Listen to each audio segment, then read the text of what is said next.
Okay, since we're talking about a Ubisoft live service game, we're going to need to address the elephant in the room. Said elephant being that every other Ubisoft live service is launched in a state resembling a root canal performed by an elephant with Parkinson's disease, and eventually progresses into a state resembling the dental clinic after it's been cleaned up and the elephant has been arrested for medical malpractice, the bastard. So when I first heard that a new Battle Royale FPS called Hyperscape was being released by Ubisoft, I was ready to see an explosion of Vesuvian scale followed by the Ubisoft obligatory crawl back from the pits, with about a 47.777% chance of coming to a healthy state eventually. But, in a stunning defiance of fate by Ubisoft, they seem to have managed to make a quality multiplayer experience on their first try. I know, I'm just as shocked as you are, so let me explain why I think this game is actually good already.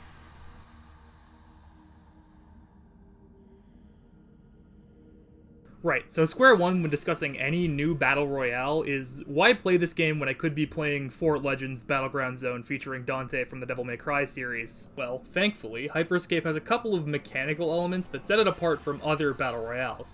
Most importantly, the fact that the movement and weapons are designed more like an arena shooter. Movement and jumping are floaty, all players have access to a double jump, time to kill is very slow, and weapons handle perfectly while moving at full speed.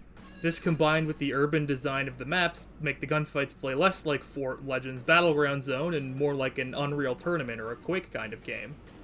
This means that we haven't even gotten into the specifics of the Battle Royale parts of the game design, and it's already set itself apart from its contemporaries and set itself a charter post-haste into a special place in my heart, because goddamn do I miss arena shooters. And if you don't mind me getting on my soapbox for a second, where the hell did these games go?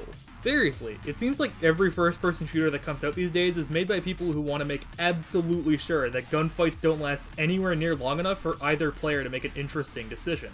It's like the fights in pretty much every FPS that releases these days play less like a game and more like one of those online reflex tests where you have to press the left mouse button as fast as possible once you see the green pixels. And the decision-making boils down to far less interesting things like positioning. What's that? One headshot kills? Wow, that's fantastic gameplay! And I'm sorry to anyone who enjoys the uber tactical era of FPS games, but I don't think that kind of interaction is terribly interesting. And speaking of having time to make interesting decisions in the middle of a gunfight, let's talk about the decisions that are specific to Hyperscape in the form of its ability system. Whew, wow, I was kind of worried I wasn't going to be able to segue that back into a review of a Battle Royale game.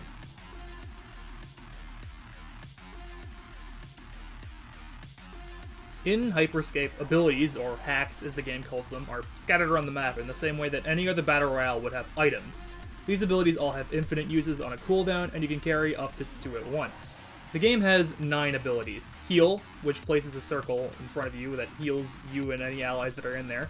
Ball, which lets you go Samus Aran in this bitch, giving you both mobility and the ball's health bar to buffer the damage you're taking. Armor, which makes you invincible but also stops you shooting. Slam, which launches you into the air and lets you slam on the ground for some extra damage. Reveal, which pings enemies in front of you. Teleport, you guess what that does. Wall, take a wild guess. Mine, you only get 3 guesses for that one. And invisibility, see previous. While these abilities are all useful in their own right, they all fall into 2 important categories, those being mobility and not mobility. We'll get into Wall in a second. When you're actually playing, I found that the strategy of choosing what abilities to take boils down to taking 1 from column A and 1 from column B. Playing with no mobility is about as strategically effective as slamming your head into a wall until it bleeds, and taking double mobility tends to get you outgunned pretty handily by players who are both mobile and have abilities that are relevant in combat. Factoring in these abilities, we now have fights that are both rich in decision-making and chances to outplay your opponents with your abilities. And these abilities also have some creative uses outside of what's immediately obvious. Remember Wall being in between the categories? That's because you can, instead of using it as a wall to block off an area, you can use it to place under yourself for a little bit of a boost. Slam can be used inside of a room for some extra damage very quickly. And these are by no means isolated cases. This kind of ability design means that the skill and smarts of a player actually apply to how well they do. And if you outplay other squads enough to last longer than the first couple of fights, you can upgrade your abilities up to 4 times by picking up copies of the same ability, reducing their cooldown. All in all, abilities add quite a bit to the game, turning already great arena shooter style gunfights into something that no other game really offers, and we haven't even talked about the shooty yet.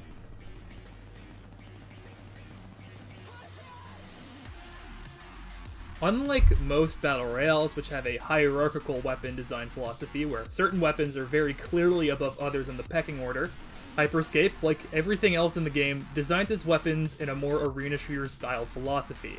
Each weapon is designed to be on par with every other weapon and has its own distinct strengths and weaknesses. There's no weapons I've really experienced being completely useless, and none that I think are super overpowered either. The most impressive feat of weapon balance that Hyperscape has pulled off is the fact that they actually managed to balance the Smart Pistol. The D-Tap is a weapon that will hit your target as long as you're aiming at the same county they're standing in, and compared to the other weapons, this thing does literal pea-shooter damage. But when your opponents are using all of the crazy as shit mobility options in this game, you gotta either take the pea shooter damage or miss every shot because you're not a robot and can't be reasonably expected to hit that. Weapons can also be upgraded in the same way as abilities, but unlike abilities, weapons get all sorts of different stats and upgrades, unless you're the Protocol V sniper rifle and you kind of just go... Weapons can both be upgraded in a process. Prisma dimensions calls fusion. Trademarking patent.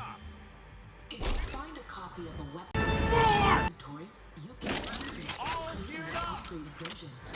That's enough. Overall, the diversity of viable weapons means there's something for basically everyone, and the combat situations you find yourself in are widely varied. All this, plus the movement and moment-to-moment gameplay design is great, and we have still yet to get to Hyperscape's most ingenious design decision.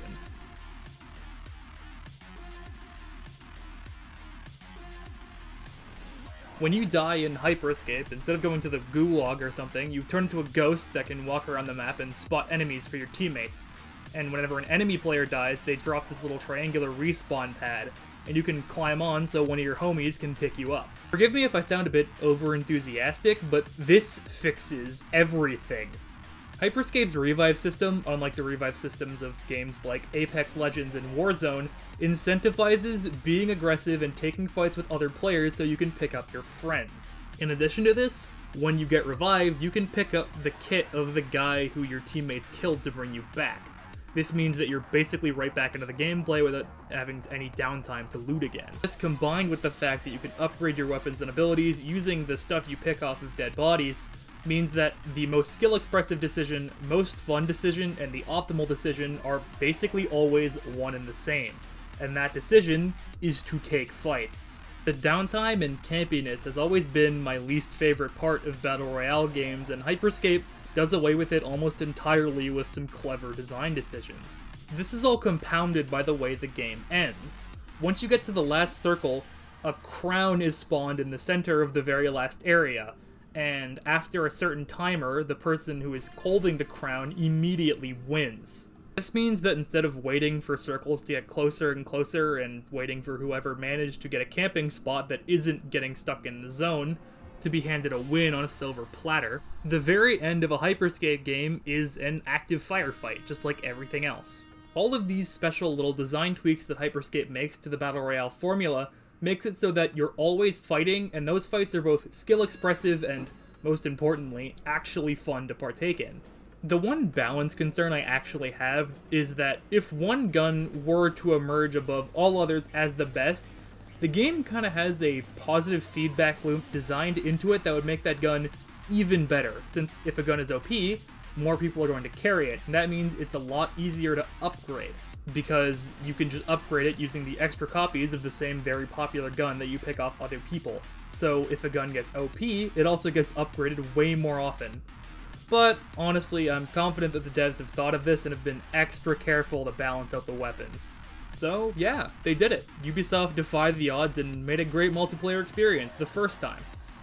Wait, as I'm recording this and after I've written the script, the game has actually released into an open beta, releasing one new ability, Shockwave, it's a mobility skill, take it, and another gun, an SMG called a Harpy.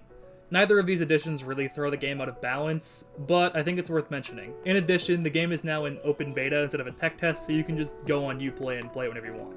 Okay, thanks for watching, actually this time. Now, how about drums? an instrument everybody loves.